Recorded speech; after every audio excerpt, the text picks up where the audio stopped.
Welcome back to the Armchair Coaching Podcast. I am Coach Sheffer, and today we have yet another great guest. But first, if you're watching us on YouTube, be sure to hit the subscribe button and give us a thumbs up. Hit that like button. That's going to help us get our message out today. And so today, we actually have a very special guest. We have Coach Garett Tujague, who is currently the offensive line coach at UVA. A little bit about Coach Tujague before we get started. From 1989 to 1991, Coach played at BYU. He played left tackle. He played under Coach Lavelle Edwards. A lot of you guys will know who that is. And he blocked for Heisman Trophy winner Ty Detmer. All right, so a little claim to fame there.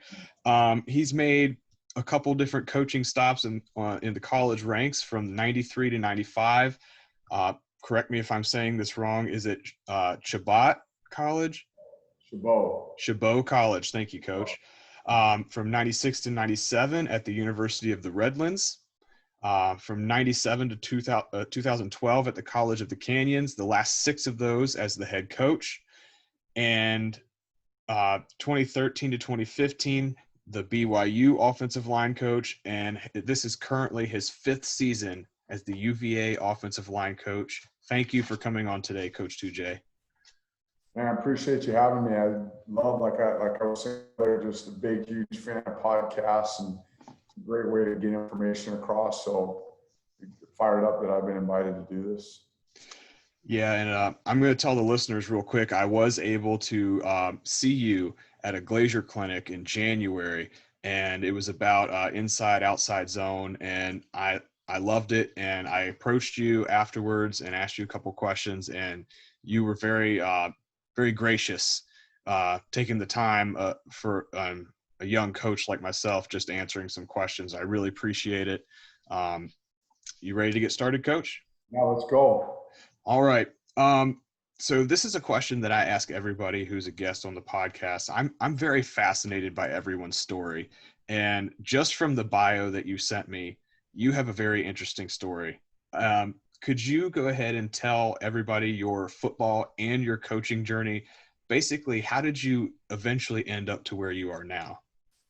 Yeah, I mean, it's been a great path, and I think that, like you said earlier, I can't even tell you how many times I'd gone to clinics and I'd go up to coaches and I'd ask them, hey man, what do you think about this? Or what do you think about that? And a lot of guys will tell you, hey, you can always reach out to me. And then again, they're not there, or sometimes, they are. But I think the best thing that we have in this profession is each other.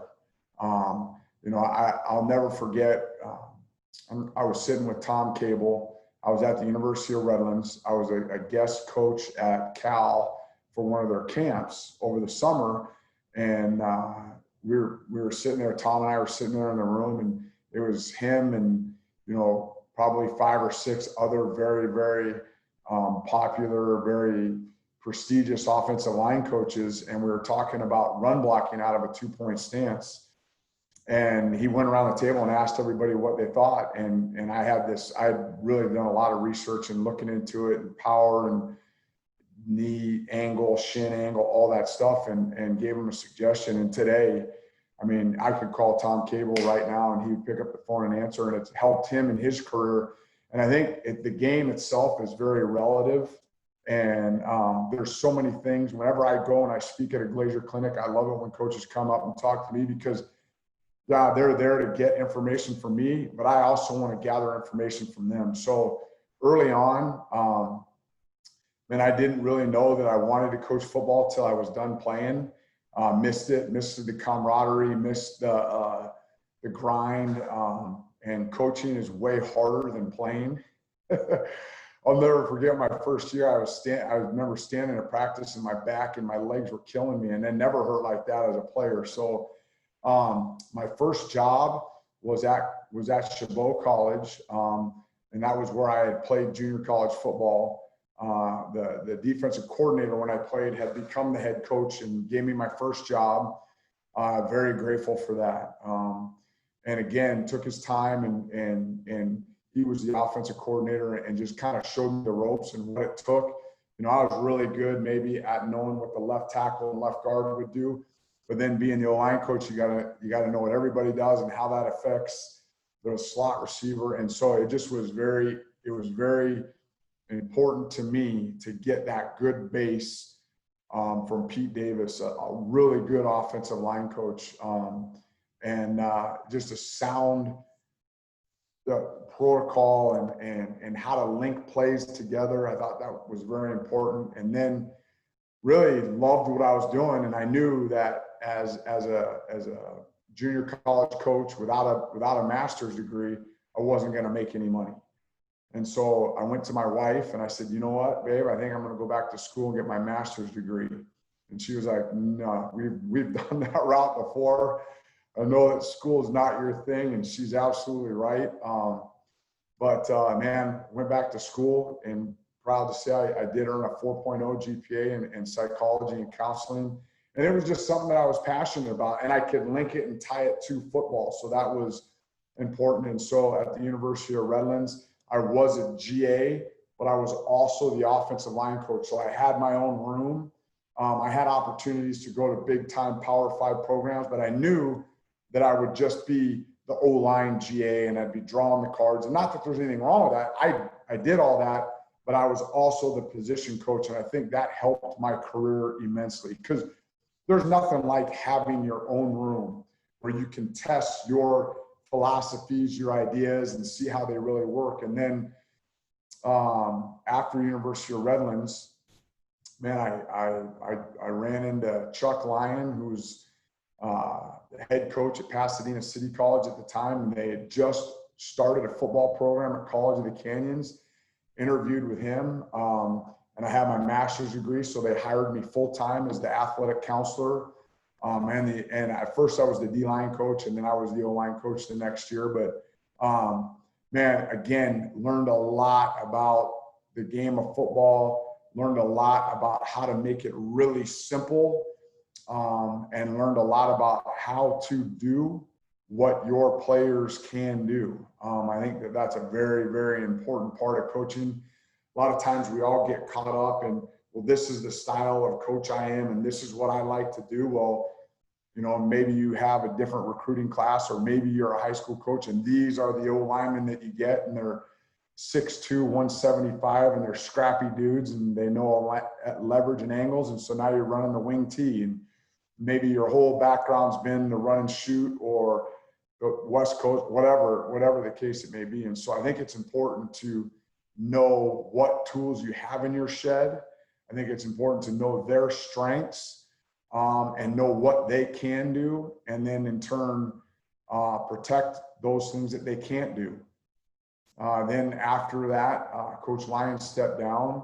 I became the head coach, and man, what an amazing opportunity. Most of my career to this point has been at the junior college level, and there's no more rewarding level in my opinion.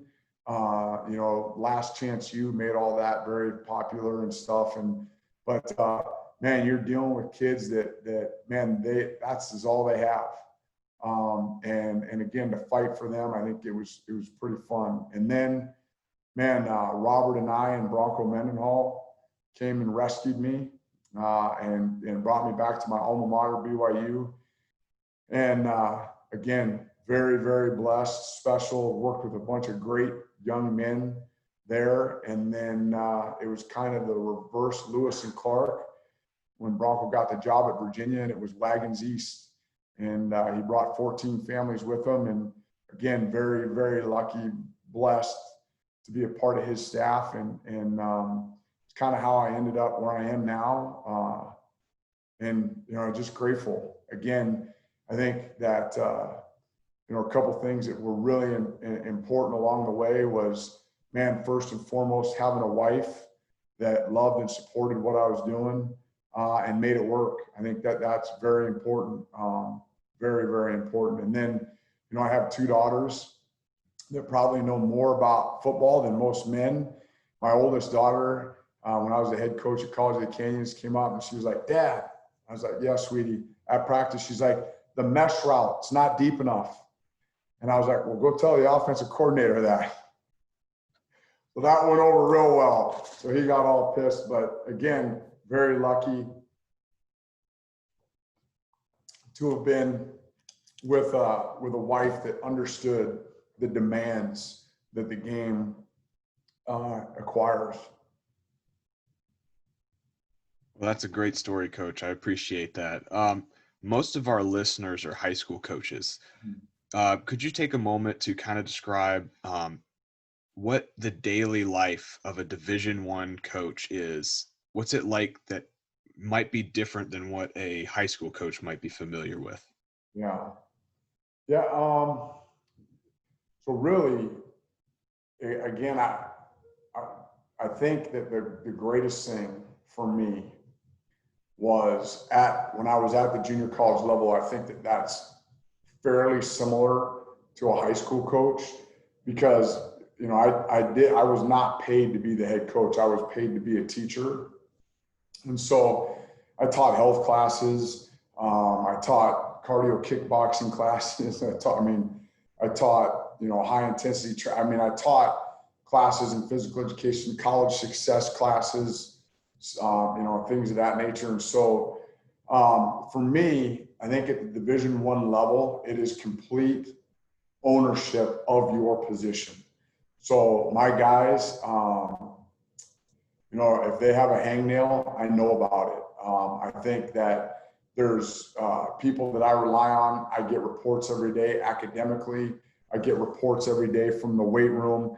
I get reports every day from the training room, and all those things, and allows me to be more in tune with my players, because you have people helping you do those things. I think also too, very, very lucky to have great people in our recruiting department that help point me in the right direction, where, if you're at a high school or a junior college that can recruit or whatever, you don't have those resources. And so every day, I think, again, I'm very fortunate, because I believe as a college coach, I'm given more of an opportunity to develop these young men than maybe you would at a high school, just because you have 7 other feathers in the hat that you have to balance. And, there's only so much that you can do. There's only 24 hours in a day.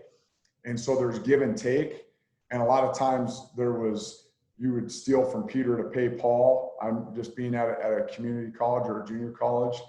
And I feel that might be the same at high school level. And so, when I was at College of the Canyons, man, I was the equipment guy. I was helping do the laundry. I was, helping with the field. I was helping bringing out all the equipment, and I had to make sure that the headsets were getting charged in my garage, and, all those little things that now I totally I just show up and my stuff's in my locker and I get dressed, and, it's a pretty good deal. But I would say the biggest difference is my ability to intimately know my players. I think that's a big difference. And as far as the day, I would imagine it's fairly similar. I just get to maybe spend a little bit more time on football.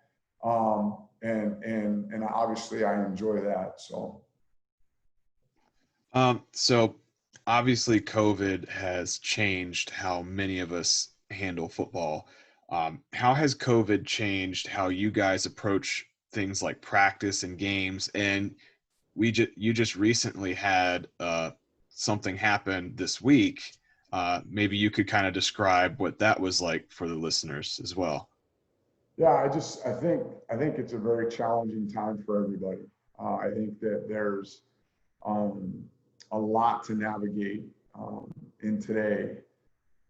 Currently, I think there's with social injustices and COVID and making sure that all of those things are being acknowledged, talked about. I think that's huge. I would tell you that because of COVID, I've become a better coach, having to think outside of the box. There's never been a traditional meeting since March.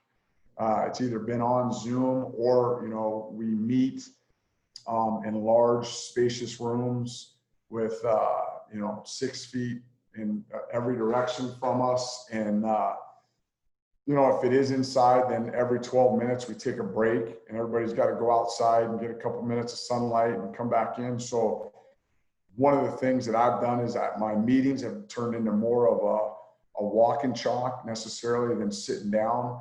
We look at something, then we walk through it. I think that's been huge. And I think I've become a better coach with my players in doing that. I think it's challenging because I'm very, very proud of the players at the University of Virginia, the sacrifices and the choices that they've had to make to be at zero since July, since the middle of July.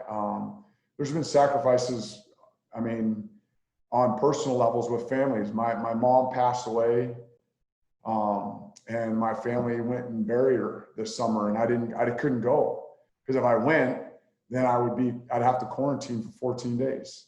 And so there's sacrifices. And I think that when you do that for each other, man, it's pretty special. And so I'm really proud of our guys at the University of Virginia for them making that sacrifice and doing that. And I think that, there's a lot that has to be said for Coach Mendenhall and what he's done. If you were to come to one of our practices, you would laugh hysterically.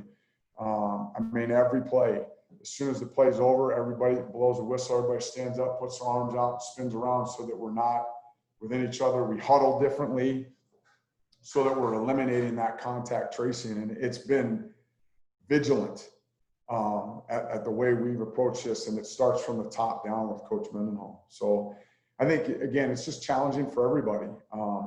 And again, yeah, it could be very unfortunate for some and others not so much. But I'm just, like I said, I'm very, very proud of our team. I'm proud of our captains, their leadership, our players, and their commitment. They did some amazing things that I don't know if everybody in college would do. They asked for certain criteria to be placed upon them so they could and would be forced to make good decisions. So very proud of them. Coach, I'm sorry to hear about your mother. That's really sad. And it is, but again, to be totally honest, it's there's sacrifice in all that we do. And again, I was just grateful that my wife and the rest of my family was able to be there to represent me and stuff like that. But again, it's what level of sacrifice or commitment are you going to have to your team? Well, you mentioned practicing with Coach Mendenhall a little bit. Could you tell the listeners what's it like to be around Coach Mendenhall? And do you have any stories that you would be able to tell the listeners? So I'll tell you what it's like, but I absolutely have hundreds of stories, but they're not going to be worth me telling. I can promise you the repercussions for me would probably not go over very well. So, but I'll tell you, this is probably the best way I could sum it up. Coach is asked to speak at a lot of things. And a lot of times, if we can, we go as a staff, just one, to present a united front, and two, every time, and we have a staff meeting every day. And I could show you, I have a journal that I keep, a Fearless Mind journal that I keep. And every day I'm taking notes on what he has to say. And people are like, man, you've been with this guy for 9 years. And he does so much research every week on player development, organizations, how they're run. And again, it's like every single meeting, there's like a gem that you get. And again, I go back, and every summer, I'll take like a week in the summer, and I'll take all my journals and I'll go in and I'll type them all up. So it's just fountains of knowledge. And again, I would tell you that Coach Mendenhall is probably one of the best in the country at developing young men. And it's his passion. And obviously, I feel very fortunate to be a part of his staff and learn from him every day. I mean, it's like every other day he'll send you a podcast that he's listened to. Hey, what do you think about this? Or I got some really good information on that. I mean, he buys books for us all the time to read, and it's a great staff for development and for me individually. And so, but yeah, I'll save the stories for a later time with him. But Coach I would tell you that he is one of the biggest cowboys you'll ever meet in your life. And he's a pretty good header. So. All right. Well, hey, I get it. I feel like I'd probably be the same way if I tried to tell stories about me and my head coach. So the staff at UVA seems to be building a very positive culture. How does Coach Mendenhall, how do yourself and the other staff members get the players to buy in to be part of the standard? Yeah. Well, I think first and foremost, it's the players. It's the players. And I think that the care, the genuine care our staff has for our guys is unmatched. And I think they know that. And I think that they feel that we care about them. Now we ask them to do very hard things. Like the hardest thing some of these kids will ever do is play football for Coach Mendenhall. The hardest things they'll ever do is play football for Coach Mendenhall. Every aspect of our program is challenging. There's not a single thing in our program that you get. Everything you have has been earned. And that is from the top all the way to the bottom. Hundreds of examples of that. Probably one of Coach Mendenhall's favorite things is in the winter, he conducts interviews. And the interviews are him and 3 other players on the field. And that's all I'll tell you. But it's an interview. Not very many words are said, but it's an interview. And I think once you go through that as a player, you feel like it's a rite of passage. And I think that you're willing to do almost anything for that guy because he is driven by his players. One of the most humble guys I've ever been around. It's not about him. It's about his players. It's about his coaches. I know he's talked about his home. Man, he gutted the whole thing, started over, and we'll have Thursday staff meetings, and we'll break the staff meetings, and half our families are swimming in the pool. The other half are down at the pond fishing. Some are riding horses. He and his wife, Holly, have done an amazing job of making us really family. And so I think that for him, his players see his drive and his desire and his unselfishness for his players. And I think that they rise to the occasion. And again, when your best players are working the hardest, I think you got a good thing going. Could you describe your own personal leadership style, how you handle your own personal players within your room? And do you have any specific coaching or life philosophies that you live by? Yeah, there's a few things that come to mind, and I'm a big believer in building. I ask my guys every day, listen, I just need you to do one thing today better than you did yesterday. I have every single one of my guys list what that one thing is, and they go back and evaluate that at the end of the day. And I think, after 25 days, if you've gotten 1% better each day, after 25 days, you're 25% better. So let's say you're at 25% success rate. After 25 days, you're at 50%. That's it. You've doubled your production. And so for me, that's a huge part. you know, I tell my guys all the time, I love failure because if you don't fail, then you don't know your limits. And so I'm very, I encourage my guys to try things. Now, I don't want you trying something for the first time in a live 11-on-11 drill against the defense. That's probably not the best time to try something new. But in a one-on-one or in a combo drill or inside run or something like that, then yeah, absolutely. I believe in a total leadership in my room from the older players. Like if I'm having to tell younger guys, hey, you need to do this or you need to do that, then I have failed them and I've failed the older guys. So again, if I hand them a script and I come to them the next day and I ask, are there any questions? And they say no. And then I ask one of the players, hey, so what's your call or read on this? And they don't know the answer. I don't rip their ass. I rip the seniors. I rip the leaders' ass of my room because that's on them to make sure that they're doing their job and paying it forward because someone did that for them, right? So I'm a big believer in that. I want guys to experiment.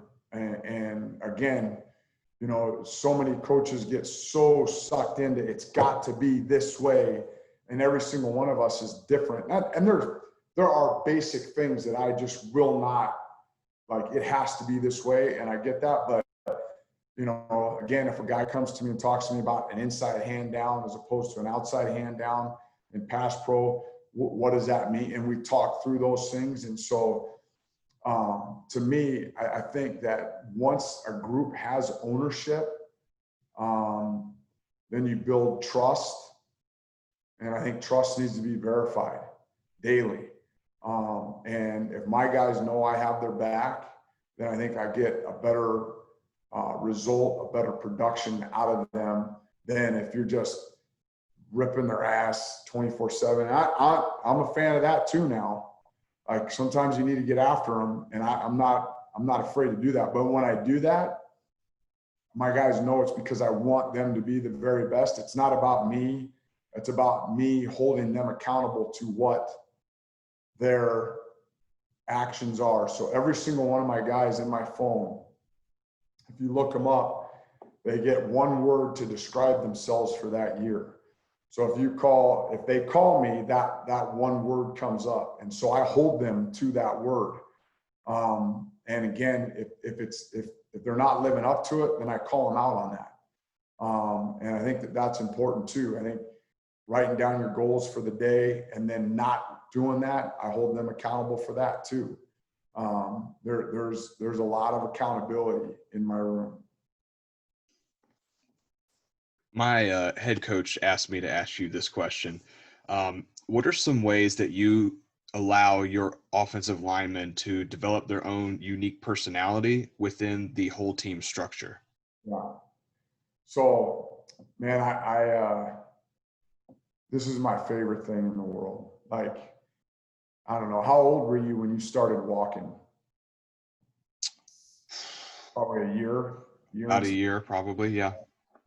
So even before then, the first time you were able to sit up on your own, I'll bet you $1,000 someone threw you a ball. Right? Yeah, So probably, yeah.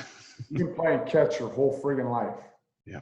How many times have you gone down to the park and played block? Yeah, people don't do that. So I think the hardest thing, and I know there's going to be a lot of people that are going to disagree with me, is to block people, right? Listen, I can cover people. I used to be able to cover people. I can run routes. I got great hands. I could throw. I've been doing that my whole life. And so for me, I think the culture comes into them taking accountability for being nasty. So people ask me all the time, and I'm not talking about cheap shotting. That's not what I'm saying. What 3 things do you look for in an offensive lineman? And I'll tell you one of them is nasty.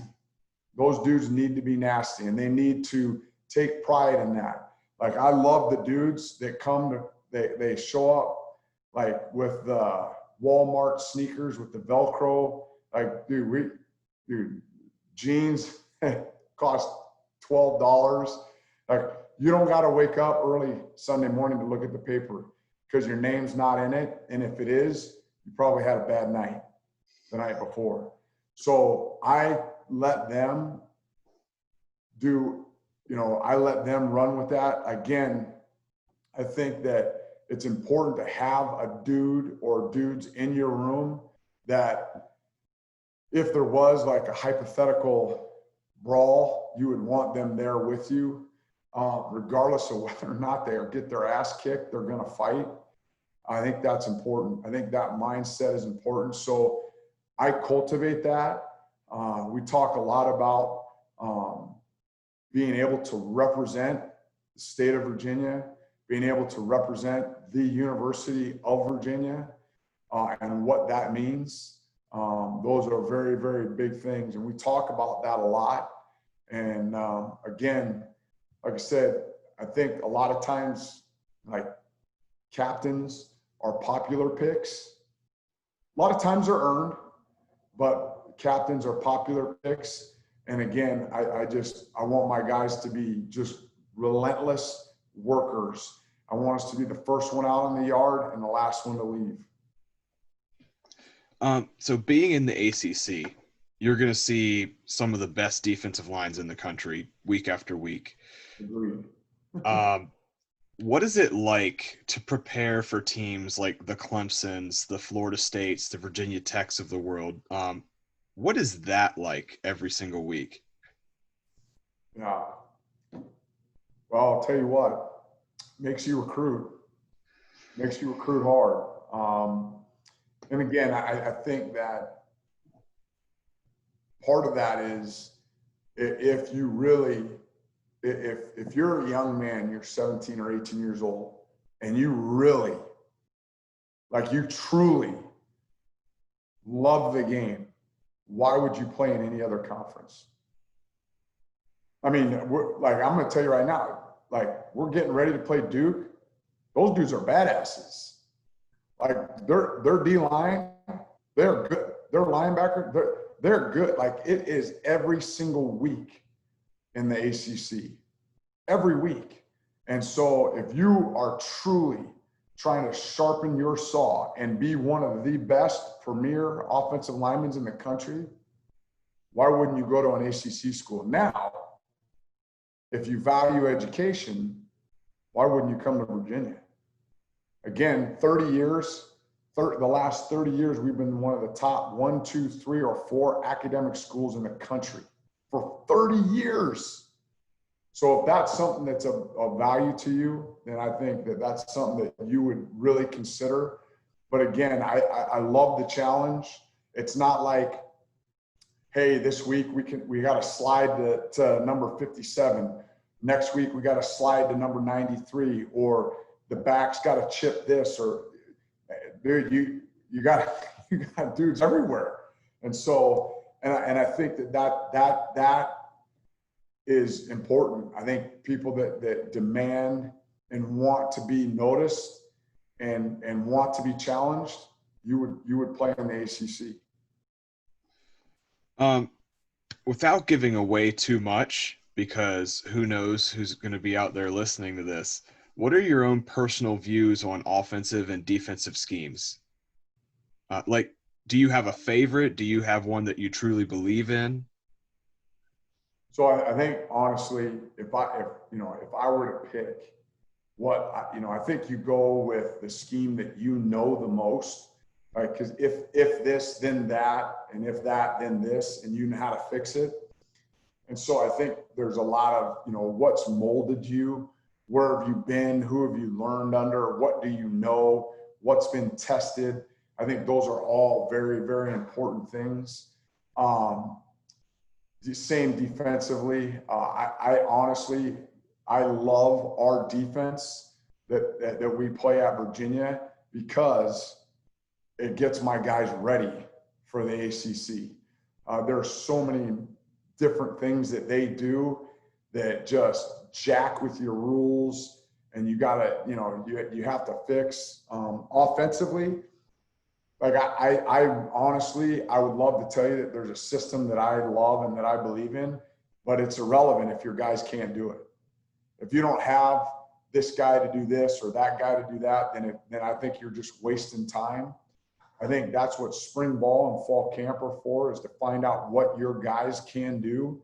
And then you put them in the position to be successful, and ask them to do what it is they can do at a really high level. So if I were to tell you, oh, I'm a big air raid guy, or I'm a this, or I'm a that, or, you know, I mean, I've played in the West Coast. I've been a wing tee pulling guard. I've played in the air raid. I've coached the air raid. I've coached the zone read. I mean, the run and shoot. I've been very fortunate. So I think you pull and you find pieces of what your guys can do. I think that's the most. I mean, I've been a triple option guy. I love football, and whatever your players can do, I think that's what you should do. I know I got out of answering that question, but I honestly, that's what I believe. Well, I understand, because I agree with you. A lot of people who have either listened to the podcast or followed me on Twitter, they might think that, oh, he writes about the wing tee a lot on his blog, he must be a wing tee guy, or he talks a lot about triple option on his podcast, he must be an option guy. It's like, not really. If they looked at the title of the blog that I wrote, it was obsessed with offense. I like all offenses. I like all defenses. You know, they all have merit. All of them won championships at some point. All of them have been bad too. So it goes both ways. Yeah. And again, that's the thing, is I think it's really hard as I'm watching a game. It's really hard for me to cheer for defense, no matter who I'm watching. Because I love offensive football. You know, I mean, there's a lot of great teams right now, a lot of fun to watch. As a coach, I wonder this, because I've noticed that when I became a coach, I can't sit down and watch a game without thinking like a coach and trying to understand what that coach is thinking, or what the defenses was thinking, or because, you know, talking to my wife, trying to teach her what football is all about, you know, she sees, let's say we're watching Army. She sees them run the fullback about 30 times a game. She's like, they run the same play. And I'm like, actually, you know, they're doing this formation, they're doing that. Do you find yourself doing that too? Yeah. So my family loves to watch football without me. You know, because I'm calling out blitzes, I'm calling out formations, I'm calling out defensive checks. You know, if I see something I like, I grab the remote and rewind it, and, you know, I write it down. And so we usually get caught back up to live television at the commercial breaks, but it's hard to unplug, if you will. You know, like this weekend, I wanted to watch a couple movies, and my family was like, are you out of your mind? There's all these great games on. And I'm like, I've been watching football all day, 7 days a week for 6 weeks. You know, let's watch a movie. You know, and they're not having it. And so, you know, it helped them feel normal, which is what I really love. That's awesome. So again, it is hard, but like I said, I think it's an opportunity to sharpen your saw, because when you're watching a game on a Friday night, you don't get to rewind it. You know, you got to give feedback, or a Saturday night, I got to give feedback to my guys like that. And so it helps me train my eye, which I love that. But it is a lot of fun to watch and see the unique things people are doing. Just a couple more questions here. I don't want to take up too much of your time tonight, but it's always been a dream, and I'm going to put this in quotes, it's a dream because it's not exactly a goal. It's always been a dream of mine to be a college coach one day. Whether or not that's in the cards for the future, who knows? Yeah. Do you think you might have some tips for a young coach like myself, or other high school coaches out there who also have this aspiration? Yeah, I do. So, man, I'll never forget this. I was with my offensive line coach, Roger French, and I think it might have been, oh man, maybe my second or third year of coaching. and I was at the convention. I think we were in Orlando, Florida, or might have been Tennessee. Can't remember. And I remember he said, "Hey, come meet me in the I forgot what it's called now, the concierge lounge." And I said, "Okay." Now, man, I had no idea what the concierge lounge was. And I found out real quickly that you had to have a room key to even get to the floor that the concierge lounge was on. Then you couldn't just go up the stairs because you had to get a key. I mean, so I basically had to break into this hotel. And he knew that, and he wanted to test me to see if I was going to find a way. And I finally get to the floor, I get to the door, and it's locked, and I'm like, so now I'm trying to hide around the corner, wait for somebody to either come in or come out, and I'm going to slip in behind them, and I did, and somebody came in, and I slipped in, and I was really grateful that I tried to do this like an hour early. I had no idea. I just thought I'd, sit in the room. And so I got in there, and I'll never forget, like, there were some of the guys that I've seen on TV, and I dreamed about being those guys. And they're just sitting in there, and I'm nobody. Like, I'm a nobody, like nobody. And Coach French introduced me to a bunch of those guys. And I remember asking him, like, "Coach, man, I just want to be a D1 coach." And he's like, "Why? Why would you want to do that? It's ridiculous, dude. It's terrible for your family. I mean, you're on the road, you're recruiting. Like, Garett, just stay at your junior college. That's the life." And I'm like, "Wow, I want to coach the best of the best, And he's like, "Why? Why do you want to coach those guys?" And that really made me think. And that's why I stayed at the junior college level for as long as I did. I thought I was making a bigger impact with those guys. And again, I would just tell you that football is football. Football is football. And I don't care if you're coaching Pop Warner or you're in the NFL. Football is football. It's all relative. And I think the most important thing, more so than being a Division I coach, is being with a bunch of men that you respect and admire. Now, I've been on a bunch of staffs where that wasn't the case. We were not in a line or at all. And again, that's hard, but it had to be done. Like, I get it. Sometimes staffs just don't get along. And there's egos, but I think more so than the level of ball that you're coaching is having camaraderie with your coaches. Now, you can argue and you can yell and you can almost come to fists with your coaches, but when you leave the room, man, you're united. And I think that's the most important thing. I would tell you that if you truly are passionate about making coaching your profession, then I think that there needs to be a balance. A good friend of mine right now is the defensive coordinator at a Division II school. He's been up in Canada. He was an offensive lineman, coached my D-line, and then he also ended up coaching my corners. And I would tell him he'd just grind.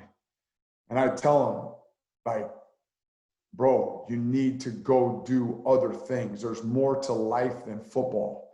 Like, and he would just look at me like I was the devil. Like, "No, there's not." I'm like, "Dude, go love on your wife. Go see your kids." Like, it's not that important.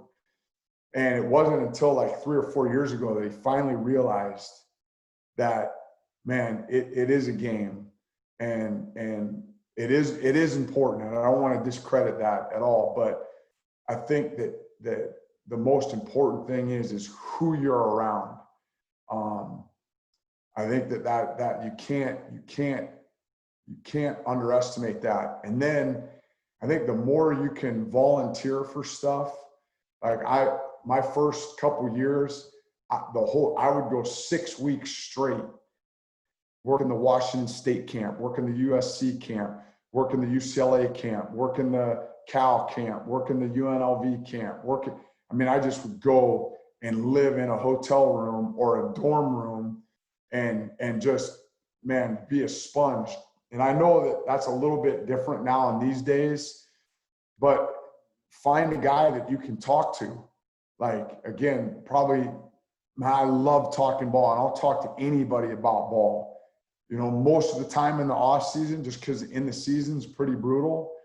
But man, I love it. I want to pay it forward because I know there were dudes that helped me, and I wouldn't be able to be where I'm at right now if I couldn't stand on their shoulders. And so being humble and knowing where you came from, but I think that there's got to be balance. You got to grind, and you got to be willing to say, man, I don't know. And you got to go look and search and find ways to know. Because at the end of the day, you're accountable and you're responsible for your guys in your room, knowing what to do and when to do it. And you got to be able to give your players answers. And so I think constantly searching for better ways, that's what a coach is. And so no matter what level it is, whether it's a dream job or not, every job I've had, my wife thinks I'm crazy, has been my dream job. Every one. There would be times where I'd get pissed, like, man, I wish I would have played at the University of Virginia.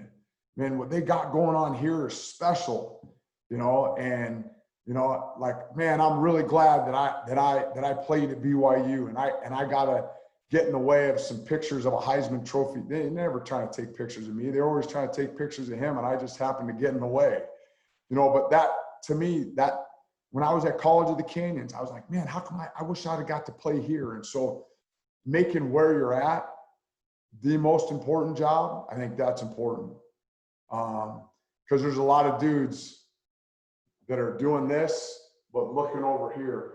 And I think you cheat your room, you cheat your brothers, you cheat your coaches that you're with.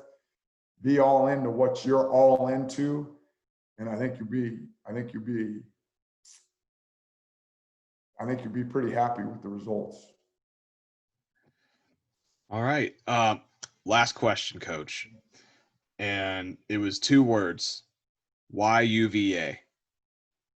You can talk about, from your perspective, why UVA for you. Maybe you could talk about how you would talk to a recruit, why they should go to UVA, or maybe from a program perspective, why is UVA's program superior to other programs?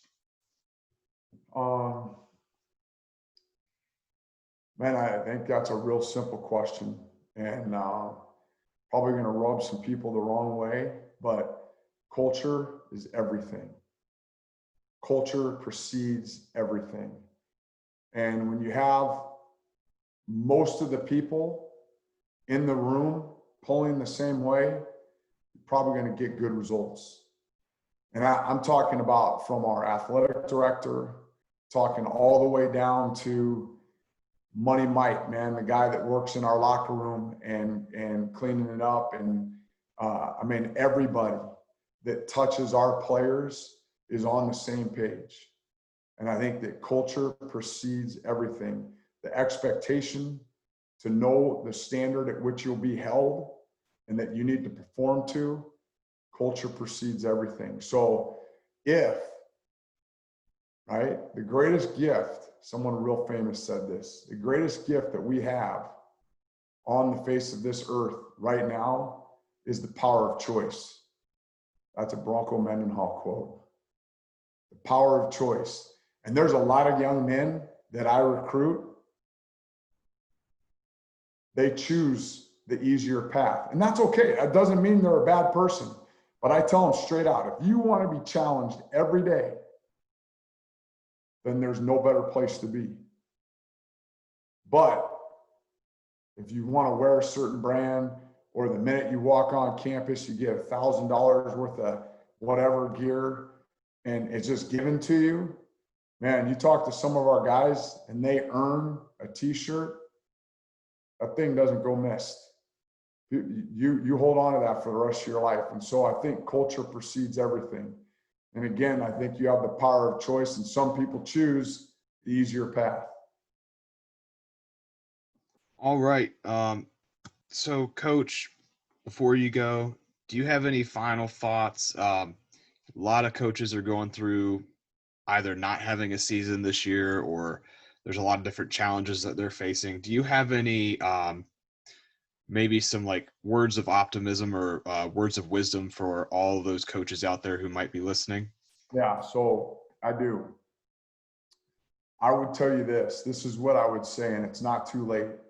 So if you're a young coach or you're an older coach and you want to become a head coach, or if you're interviewing for a job, I think the first question, if I was a head coach, again, the first question I would ask a coach is, remember 2020? Yeah, what did you do to better yourself? Give me concrete evidence. What did you do? Who did you talk to? Like, I think in the last 6 months, I've become a better coach than I had in the last 6 years. And again, just because I reached out to people, I got on podcasts, I got on Zoom calls. I mean, I talked to anybody and everybody. What do you have in your resume that will point to 2020 where you bettered yourself or you bettered your players? And I think that that's important. Have you created systems? Have you put in place systems for thinking out the box coaching, teaching? What have you done? How have you organized your drills? What have you done to work with social distancing?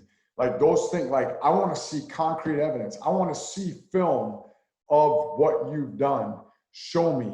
Don't tell me, show me what you've done. And I think if you are truly passionate about being a coach and being a mentor and teaching and developing young men, then you will have perfected your craft over these last 5 and 6 months and longer.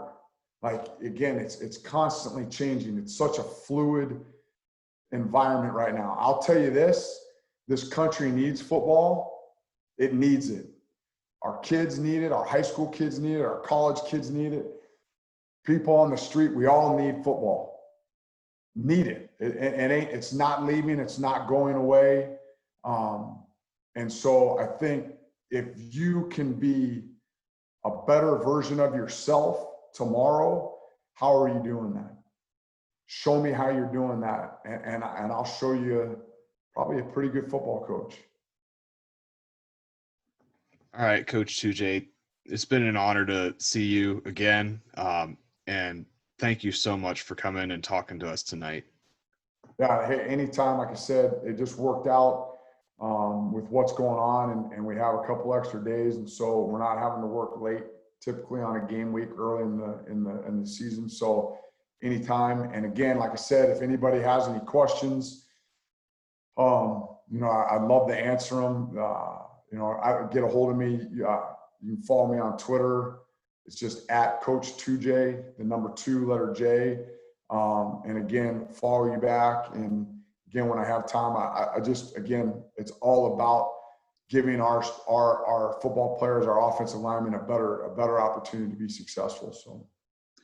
All right. Thank you very much. And this has been the Armchair Coaching Podcast. This is Coach Sheffer signing out.